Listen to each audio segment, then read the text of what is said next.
SnapNurse. It's actually a company out of Atlanta. So it was founded in 2017. Both of the founders have a clinical background, so they've worked at hospitals in different capacities. And years ago, they kind of saw sort of this archaic process sometimes of like trying to find either temporary staff or full-time staff, and people still faxing resumes and things of that nature. So that kind of sparked the idea of like, how do you kind of bring that kind of gig economy to healthcare? So how do you get the right nurse, the right place, the right time, the right specialty, and sort of bring hospitals and nurses together really fast, sort of like an Airbnb type marketplace. So that's when they came up with SnapNurse, and really it's focused first on the nurses, but also on the hospital. So from a nurse standpoint, it's giving them the flexibility. So a nurse in Atlanta could go on the website and see available positions throughout Atlanta or whatever city they're in. So they can kind of pick shifts as they want, or if they want something longer term, they can do stuff longer term, whether it be like a 12-week contract or something of that nature. Also, SnapNurse has over 350,000 people on the platform, clinicians and non-clinical. So I think it's kind of built up its own like kind of culture in its own, and people really enjoy it. And they talk, different nurses on the program talk to each other, and I think that kind of keeps them happy, keeps them morale high. And they also have a option to get paid same day. So the big reason why nurses like it is like if they go pick up a PRN shift, maybe to help out another hospital, they have an option to get paid same day, which I think a lot of people are still live paycheck to paycheck. So that's something cool that hey, if they go work a 12-hour shift to help out another hospital, they're going to be in a pretty good mood because they can get paid the same day. So those are a few things of how it helps nurses. As far as hospitals, similar stuff is it's going to help them with the flexibility, right? If they can be more flexible for their staff and maybe use some short-term labor, that's going to keep their own staff less burnout and not having to work extra shifts. So that's a good thing for morale overall.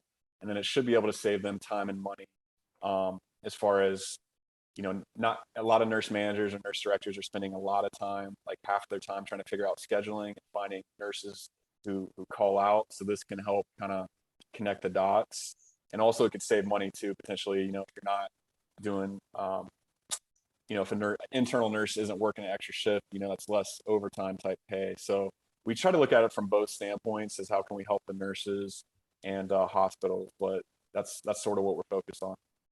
Well, you mentioned something earlier. You said a gig economy, and you mentioned it twice. Maybe just describe what you mean by that, for if we don't understand what that is, or like how it's implemented, or like how is this arising in healthcare and hospital systems? Yeah, so you think of like Uber or Airbnb. It's you can go to a city and you can see how many houses might be available, and then you can quickly connect with that. It's similar type of concept in a different way. Is like for example, I mentioned how many nurses are on the platform, so you can kind of see in Atlanta or another city how many nurses are available in the specialty that you need. So it's really trying to connect the right nurse with the right place, the right specialty at the right time, and then you can customize it, right? So you can put oncology, you can put 7 years of experience, you can put Epic or Cerner trained, depending on what you need, and then you can really kind of dial it down to like find somebody that's already pretty trained up and potentially can help you out. So I think that's sort of it's a buzzword that you hear, gig economy, but if you think of it from that standpoint, that's sort of what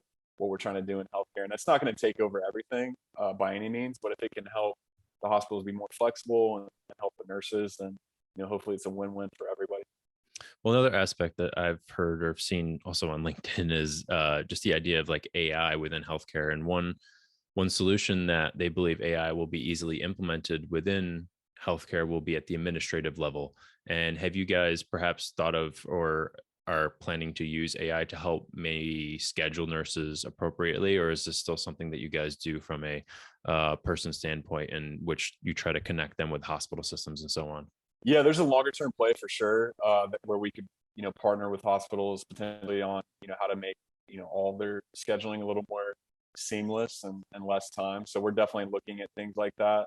As far as the exact AI type stuff, that probably wouldn't be my expertise, but I do hear from other nursing leaders that they they can look at census, right? So there's census and demand is like a big challenge, and I do know there's some AI platforms out there where a week from now you can see what is that census looking like? Is it supposed to be, 92% the capacity, and then it will actually go like, I think, even further out to 30 days. I know there's some places and companies that are trying to help hospitals like plan that demand, which probably goes hand in hand with what we're talking about too.